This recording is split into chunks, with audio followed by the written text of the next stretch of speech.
Get mantra and meditation MP3s at JasonGallant.ca.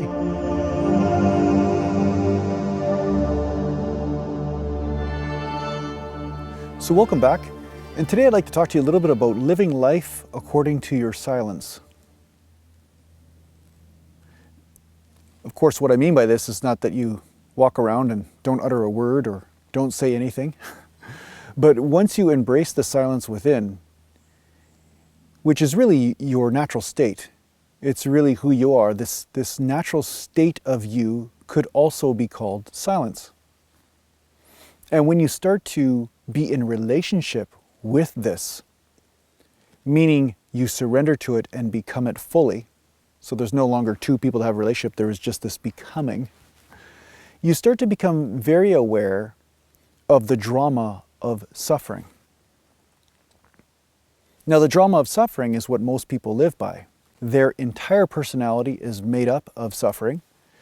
And when you discount their suffering or say their suffering is not how you want to live your life, so somebody says, I'm lonely, so you must cater to my loneliness, and you stop doing that, what happens is they become offended.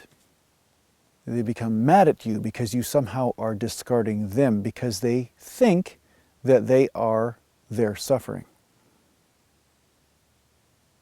But really what you're doing is that you're embracing the silence within that person. You're actually embracing their true state because you're not playing the game of their suffering and the compensations that happen from those games that they play. I mean, it can be quite a twisted maze as you go along the lines, right? There's been people that have studied the games of suffering and spent their entire lives studying how suffering can become so complicated and twisted, and this leads to this, and this leads to that, and this leads to this, it just never ends.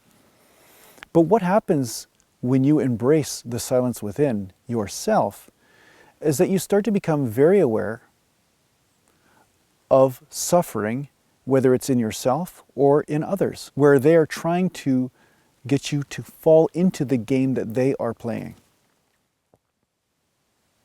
And of course, you stop playing the game with yourself, so why would you play it for other people?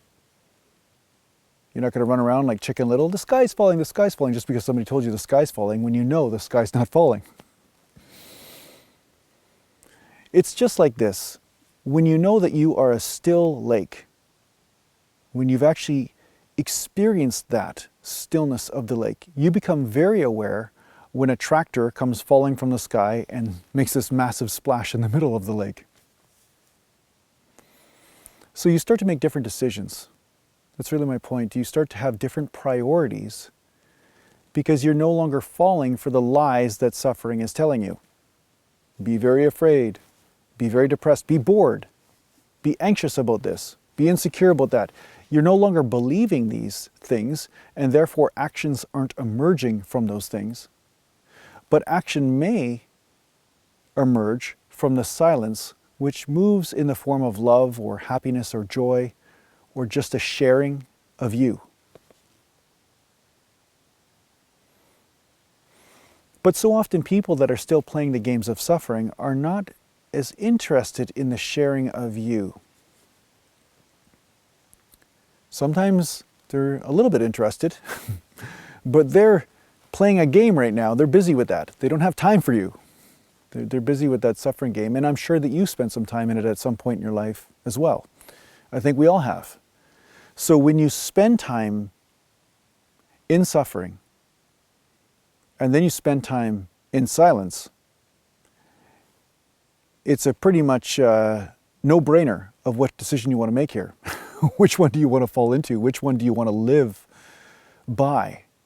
Which one is going to write the script for your life? The one that is free, or the one that is filled with obligation and complication? Simplicity is the answer. It's a cliche statement, but it's really the truth. Who you are is naturally here. You just have to allow it. Stop telling yourself that you should be something other than what you are. Stop experiencing the things within and then compensating from those experiences. An example would be some people feel anxiety, then they look around, why am I feeling anxiety? And they say, oh, that's why I'm afraid, that's why I'm afraid, that's why I'm afraid.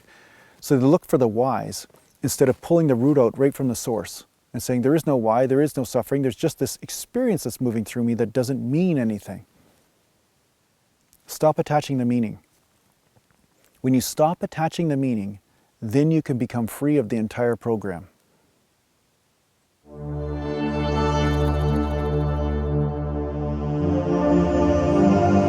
Now, as you stop attaching the meaning to the sensations that are going on within you, there's going to be an external mind that is all around you that says, no, no, no, attach a meaning, attach a meaning, attach a story, put a story to it. And that's how this healing process happens. First you heal within, and then you'll notice your environment tries to come in and push you back into the old illusion. Sometimes this will happen through the doppelgangers in your life. The people that are around you that you're in relationship with, it's almost like they're there to remind you, are you sure? Are you sure you want to drop this illusion right now? And they come in with the same old story to remind you that that story is something that you used to hang on to, and they come in to try to push it back onto you again.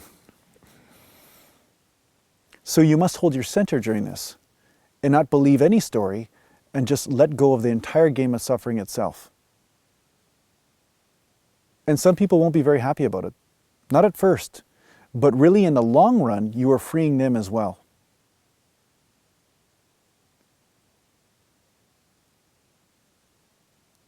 You have to ask yourself, do you want to become free? Or do you want to placate the people in your life? Or enable people in their attachments and in their suffering?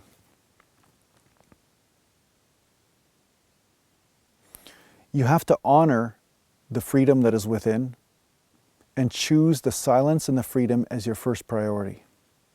When you do this, then others can also follow suit. But otherwise, you're just trading suffering back and forth.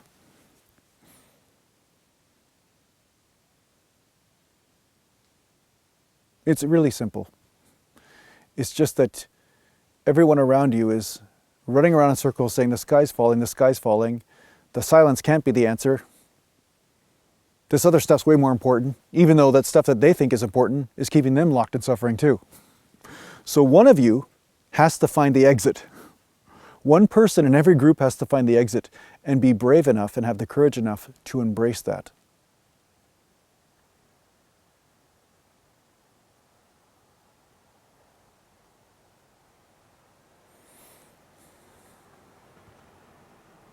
I know sometimes my videos I'm going around in circles and talking about one thing, then another thing, and then another thing. But you'll find that there's this intricate sort of maze in how people tie themselves in knots. It's no coincidence that yoga has a lot of knots and people twisting themselves in interesting sort of dimensions. It's really almost a mimicry of the mind. How people contort themselves. And almost through becoming contorted, they find a way to become uncontorted.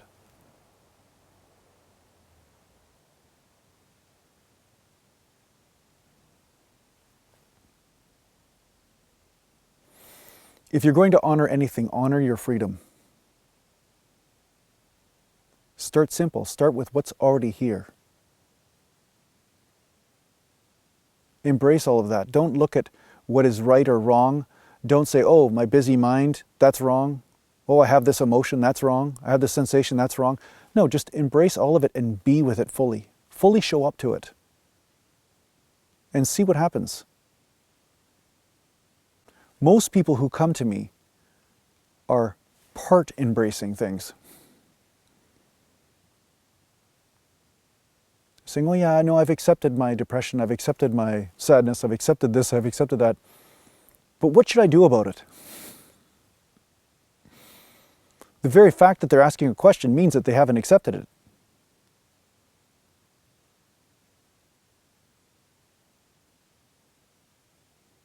When there is absolute acceptance, there is no question.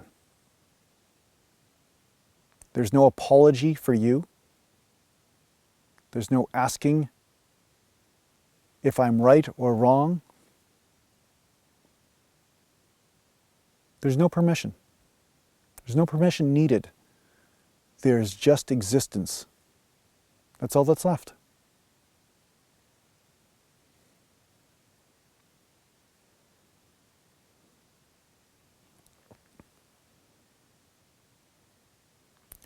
Just keep embracing your existence. It is enough. Stop identifying with your opinion, your point of view, your sensations. Don't identify with them either. Existence is beyond all of those things. And all of those things happen within the realm of existence, but they are not the totality. They're not all that you are. You are this mighty power that can show up and be here. And I joke around on my other channel all the time. I talk about the mountain. I always say mountain. I even made a song with Todd Richard that talks about the mountain. I have lots of other projects going on. But the fact is, be the mountain. There's a reason why yogis worship the mountains, why they always went up into the mountains to meditate. There's something about the mountain that reminds you of your power to be. To be so absolutely here no matter what is happening. And not fall prey to the stories or the whispers that happen in the mind from sensations that you experience and misinterpret.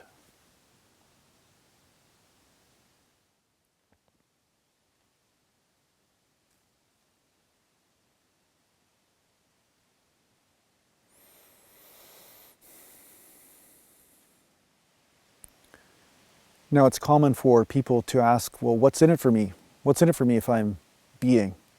What's the big deal with that? So what, I'm just going to sit here and suffer all the time? No, you're not. You won't suffer. The suffering is caused from resistance, but when there's no more resistance, there's just flow.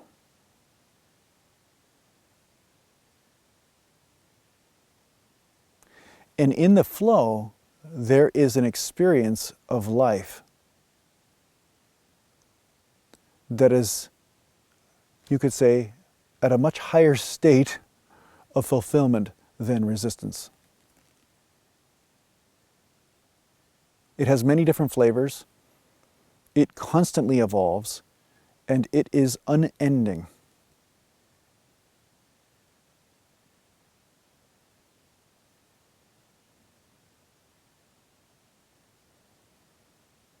So if you're going to worship anything, worship your existence.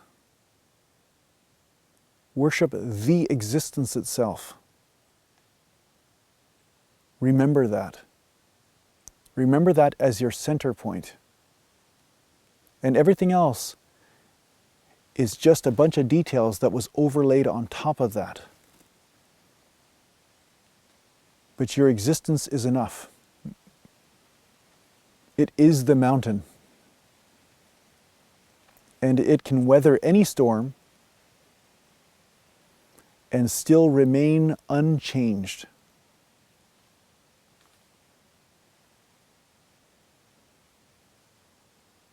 So I hope this helps you on your spiritual journey. Take care for now.